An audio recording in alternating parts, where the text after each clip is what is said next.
अस्सलाम वालेकुम। आज जो टॉपिक हम डिस्कस करेंगे ये है कॉमन आयन इफेक्ट। असल में कॉमन आयन इफेक्ट देखा जाए पास पेपर में काफ़ी दफ़ा लॉन्ग क्वेश्चन के तौर पे आ चुका है। शॉर्ट क्वेश्चन के लिए इसकी डेफिनेशन काफ़ी ज़्यादा इंपॉर्टेंट है। तो सबसे पहले हम इसकी डेफिनेशन करेंगे, बाद में कुछ एग्जाम्पल से कॉमन आयन इफेक्ट की एक्सप्लेनेशन करेंगे। अच्छा, सबसे पहले मतलब जो चीज़ आपने याद रखनी है, हेडिंग पर गौर करो। कॉमन आयन लिखा है। आयन तो हमें पता है ऐसी चीज़ जिसके ऊपर पॉजिटिव चार्ज हो या फिर नेगेटिव चार्ज हो, वो चीज़ आयन कहलाती है। कॉमन आयन एक ऐसा आयन जो दो चीज़ों में मुश्तरक हो। जिस तरह हम कहते हैं ना, मेरी ये प्रॉपर्टी, ये खासियत मेरी माँ से मिलती जुलती है, कॉमन है हम दोनों में, ये चीज़ हम दोनों में कॉमन है, मतलब वो चीज़ आप में भी है उसमें भी है। इसके हम वर्ड कॉमन का इस्तेमाल कर रहे होते हैं। चलिए सबसे पहले इसकी डेफिनेशन कर लो, बाद में इसकी एक्सप्लेनेशन करते हैं। डेफिनेशन हेडिंग दे दो, सिंपल से इसकी डेफिनेशन है। डेफिनेशन है हमारे पास द सुपर्शन।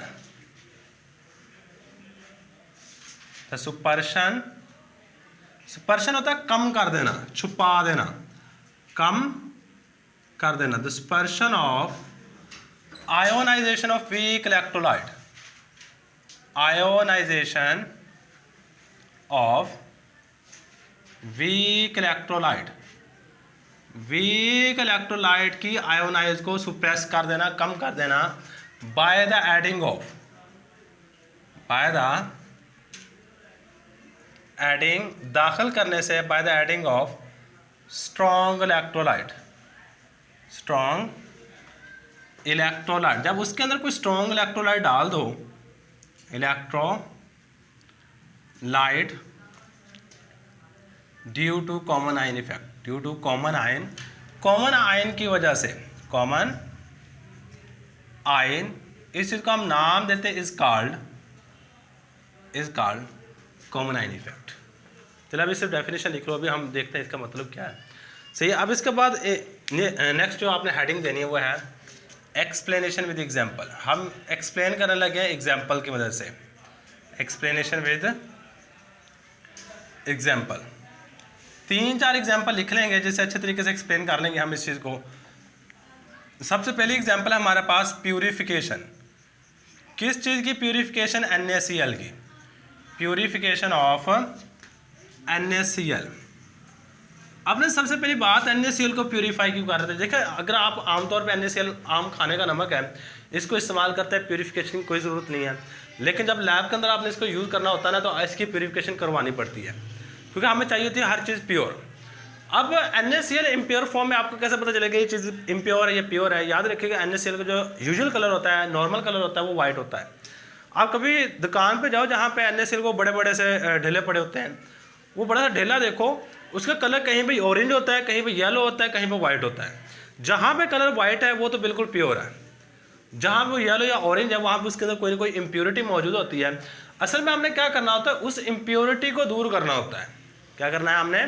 उस इम्प्योरिटी को दूर करना है by using common ion effect. अब कॉमन आयन इफेक्ट देखिएगा हमारे पास क्या काम होता है। आपने सबसे पहला काम क्या करना है, NaCl का कंसनट्रेटेड सॉल्यूशन बना लेना है। द कंसनट्रेटेड सॉल्यूशन, कंसनट्रेटेड का मतलब होता है गाढ़ा। कंसनट्रेटेड सॉल्यूशन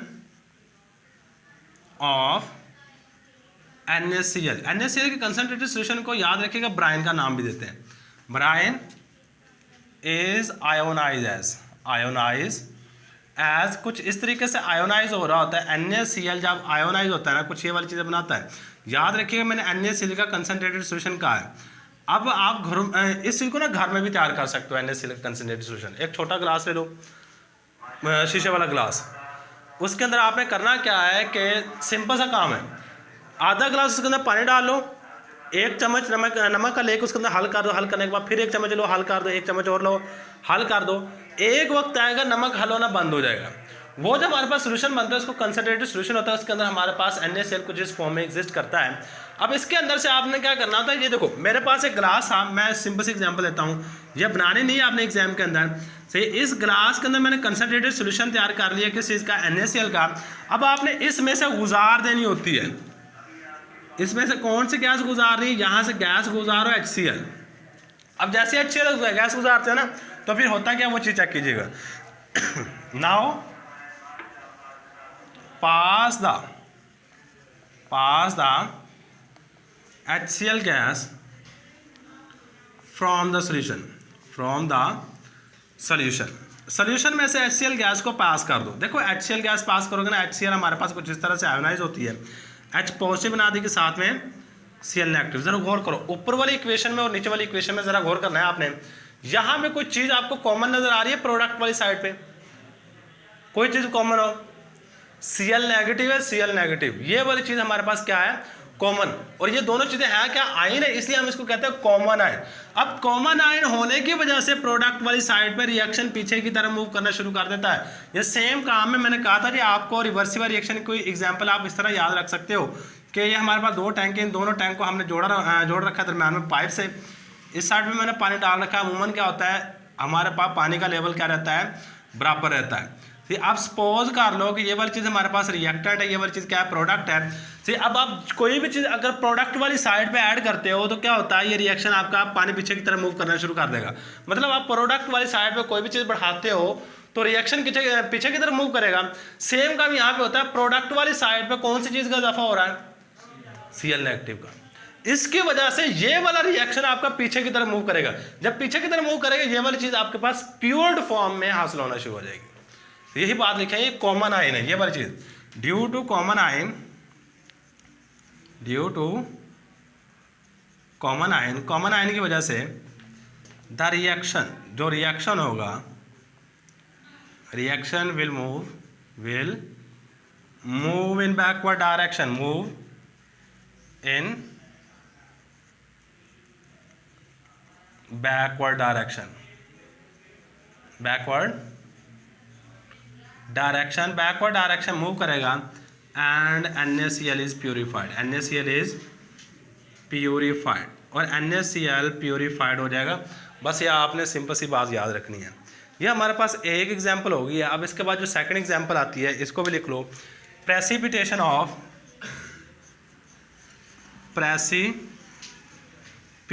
ये लॉन्ग क्वेश्चन आएगा, इसमें 4 एग्जांपल आपको लिखनी पड़ेंगी। Precipitation of KClO3।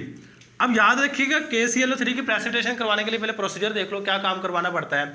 आपने एक बीकर लेना है और सबसे पहले प्रेसिपिटेशन का मतलब समझ लो। मैक्सिमम बच्चों को प्रेसिपिटेशन का मतलब ये नहीं पता होता। प्रेसिपिटेशन होता है, कभी दूध खराब हो ना, उससे आप चाय बनाओ, जब चाय बनाते हैं खराब दूध से, वो क्या होता है, फुटियाँ सी बन जाती हैं। अब जो फुटियाँ बन रही है ना, वो असल में हमारे पास केमिस्ट्री की लैंग्वेज में प्रेसिपिटेट कहते हैं। कोई लिक्विड चीज़ में कोई सॉलिड चीज़ बनना शुरू हो जाए। इसी तरह हम KClO3 के प्रेसिपिटेट अगर बनवाना चाहते हैं तो इस चीज़ का आप सहारा ले रहे होते हैं, कॉमन आयन इफेक्ट का। अब आपने करना क्या होता है, KClO3 का सोल्यूशन ले लो, जो सोल्यूशन में KClO3 को आपने क्या किया हुआ है, हल किया हुआ है।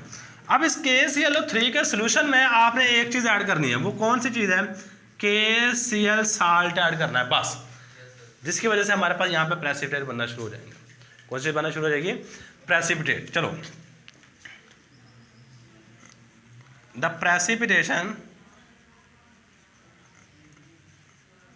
precipitation of KClO3 is occurred due to the presence, किस चीज़ की वजह से हो रही होती है, कॉमन आयन की वजह से, कॉमन आयन। सही है।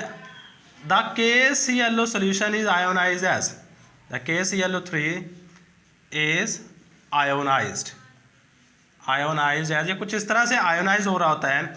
KClO3, इसको आपने आयोनाइज करके कुछ इस तरीके से लिखना होता है। यहाँ से K प्लस बनेगा, साथ में ClO3 -1 बनेगा। अब देखो इसके अंदर आपने कौन सी चीज़ डाली, KCl। नाउ ऑन एडिंग, जब आप ऐड कर देते हो, एडिंग ऑफ KCl सॉल्यूशन को ऐड कर देते हो इन अबव सॉल्यूशन, जो ऊपर वाला सॉल्यूशन है, इस सॉल्यूशन में KCl का सॉल्यूशन ऐड करते हो, तो फिर हमारे पास होता है क्या, KCl इस तरह आयोनाइज हो जाता है। KCl आयोनाइज होगा, K प्लस बनाएगा, साथ में Cl नेगेटिव बनाएगा। अच्छा गौर करो, इन दो इक्वेशन में कहीं पे कॉमन आयन नजर आ रहा है, K प्लस कॉमन आयन है। इस कॉमन आयन होने की वजह से ये वाला ऊपर वाला रिएक्शन जो होगा ये पीछे की तरफ मूव करना शुरू हो जाएगा। अच्छा, ये ऊपर वाला रिएक्शन ही क्यों मूव करता है, आपको नीचे वाला क्यों नहीं कर रहा? याद रखिएगा, नीचे वाला स्ट्रॉन्ग इलेक्ट्रोलाइट है, ताकतवर है, ये मुकम्मल तौर पे इस चीज़ में आयोनाइज हो जाता है, जबकि ये मुकम्मल तौर पे आयोनाइज नहीं हो सकता। मसलन जो स्ट्रॉन्ग होता है ना, जो स्ट्रॉन्ग होगा वो इस साइड की तरफ आएगा, जबकि जो वीकर होगा उसको पीछे की तरफ धकेल देगा। भाई सिंपल सा काम है, ये वीकर होने की वजह से पीछे की तरफ मूव हो जाता है। ये वाला सिंपल सा काम यहाँ पे याद रखिएगा, सही है। अब यहाँ पे हमारे पास कॉमन आयन K प्लस होने की वजह से ये रिएक्शन पीछे की तरफ मूव करना शुरू हो जाएगा। Due to the presence of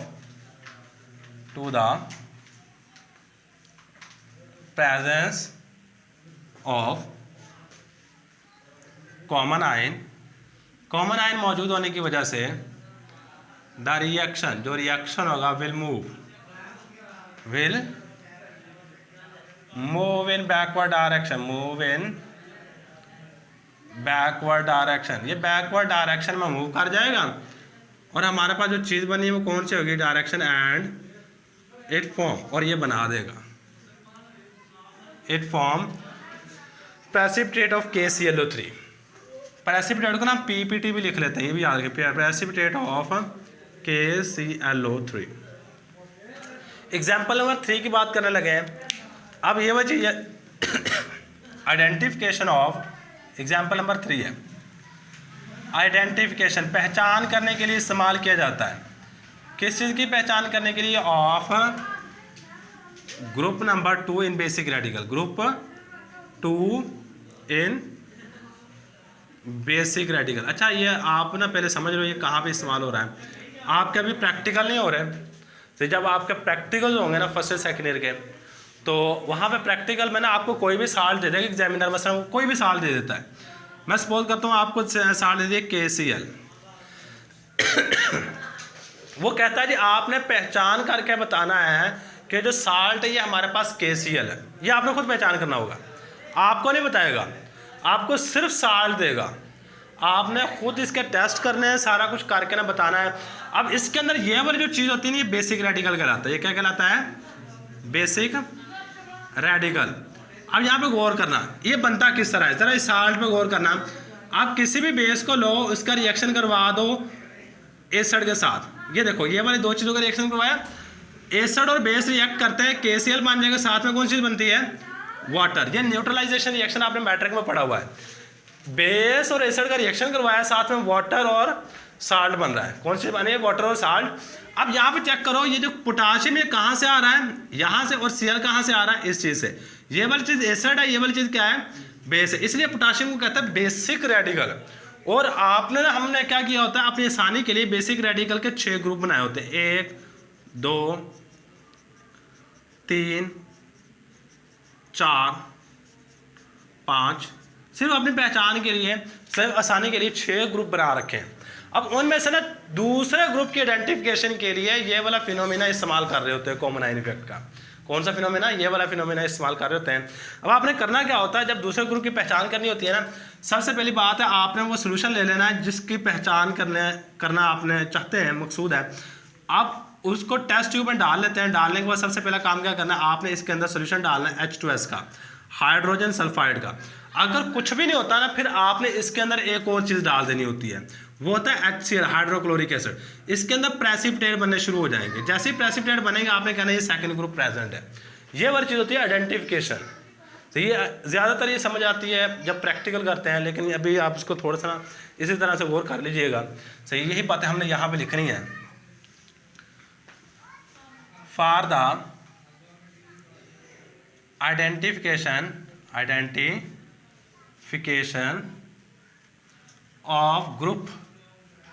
of group second in basic radical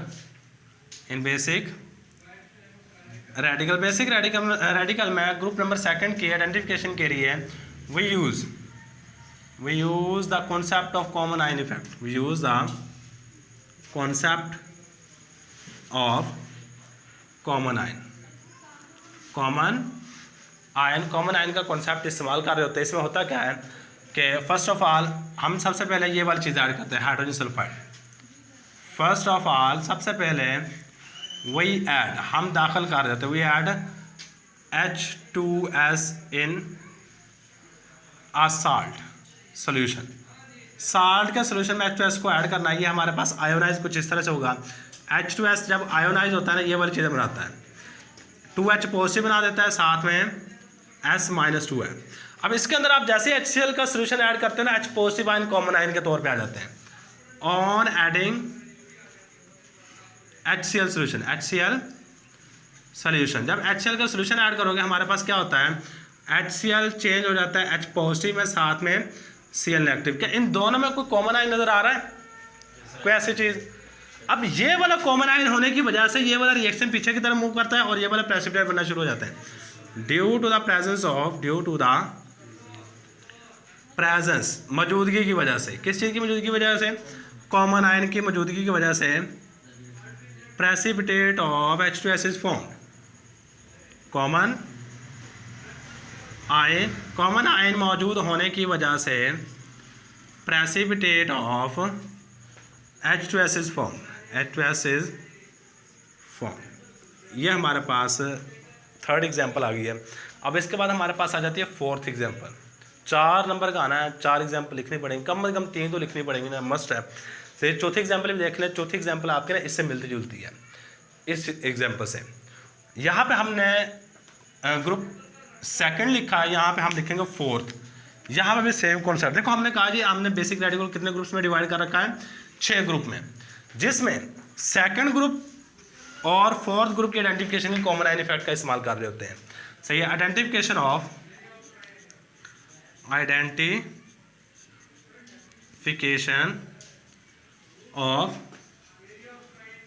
group fourth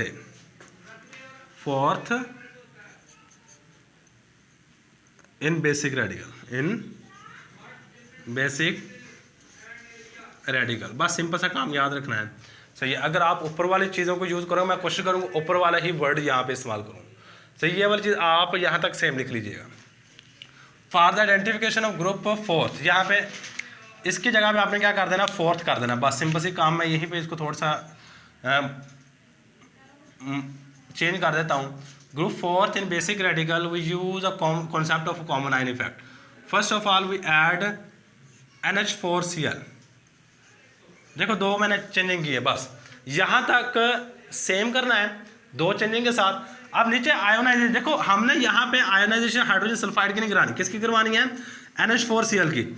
और ये NH4Cl कुछ इस तरह से आयोनाइज होता है। NH4Cl जब आयोनाइज होगा तो NH4 प्लस बनाएगा, सॉरी बच्चे, NH4OH डालो यहाँ पे OH लिखो, OH। जैसे ही आप यहाँ पे NH4 प्लस और साथ में हमारे पास OH नेगेटिव बनेगा, ये वाली चीज़ बन जाती है। अब देख पहले नंबर पे आपने ये वाली चीज़ डालनी है। यहाँ पे इस टेस्ट में ये आपके पास एक सैम्पल ट्यूब दी होगी, सही, टेस्ट ट्यूब के अंदर ये सैंपल दिया होगा। आपने सबसे पहले क्या चीज़ डालना है इसमें, NH4OH। अगर कोई प्रेसिपिटेंट नहीं बनता है तो इसमें सेकंड नंबर पे डाल देना होता है NH4Cl का सोल्यूशन। ये 2 चीज़ें डालनी थी, पहले हमने ये वाला डाल दिया। अब इसके बाद हमने क्या करना, now add the solution of, अब हमने सोल्यूशन ऐड कर देना ऑफ अमोनियम क्लोराइड। और अमोनियम क्लोराइड याद रखिए वाइट कलर का साल्ट होता है। सही है, ammonium chloride in above solution, ऊपर वाले सोल्यूशन के अंदर इस चीज़ को ऐड कर रहे हैं। देखो जैसे ही ऐड करोगे हमारे पास क्या होता है, NH4Cl जब आयोनाइज होगा NH4 प्लस बनाएगा, NH4 प्लस साथ में Cl नेगेटिव बना रहा होता है। ये देखो NH4 प्लस और यहाँ पे भी NH4 प्लस है। अब कॉमन आयन होने की वजह से ये क्या होता है, रिएक्शन पीछे की तरफ मूव करता है और प्रेसिपिटेट इस चीज़ के बन जाते हैं। ड्यू टू द प्रेजेंस मौजूदगी की वजह से, प्रेजेंस ऑफ कॉमन आयन मौजूद होने की वजह से, common ion we can identify the, हम मालूम कर सकते हैं, किस चीज़ को मालूम कर सकते हैं, fourth group in basic radical, basic radical में फोर्थ ग्रुप को मालूम किया जा सकता है। ये सिंपल सी बात याद रखिएगा। ये था जी हमारे पास कॉमन आयन इफेक्ट। एक दफ़ा दोबारा फिर डेफिनेशन को सुन लो। डेफिनेशन का मतलब क्या है? कहता है हमारे पास सुपर्शन करवा देनी है, कम करवा देना है आयोनाइजेशन को, किस चीज़ की आयोनाइजेशन को? वीक इलेक्ट्रोलाइट की। यहाँ पर गौर करो, मैं ये वाला एग्जांपल ले लेता हूँ। चलो ये वाला एग्जांपल ले लो या ये वाला ले लो। ये वाला एग्जांपल ले लेते हैं। ये हमारे पास वीक इलेक्ट्रोलाइट होता है, जब ये आयोनाइज होता है तो ये वाली चीज़ें बना देता है। कहता है आपने कोई ऐसी चीज़ करना है कि वीक इलेक्ट्रोलाइट की आयोनाइजेशन को कम कर देना है, कोई स्ट्रॉन्ग इलेक्ट्रोलाइट ऐड करके। ये वाला स्ट्रॉन्ग इलेक्ट्रोलाइट है, और किस वजह से होगा? Strong electrolyte due to the presence of due to the, बताइए थोड़ा सा क्या होगा? Electrolyte due to the presence of, या आई थिंक मैंने बोला था प्रेजेंस ऑफ कॉमन आयन, क्योंकि इन दोनों में कॉमन आयन मौजूद होता है जिसकी वजह से इसकी आयोनाइजेशन कम हो जाएगी। इस चीज़ को हम नाम देते हैं कॉमन आयन इफेक्ट। बस ये सिंपल सी बात याद रखिएगा। ये हमारे पास आज के लेक्चर में। अल्लाह हाफिज़।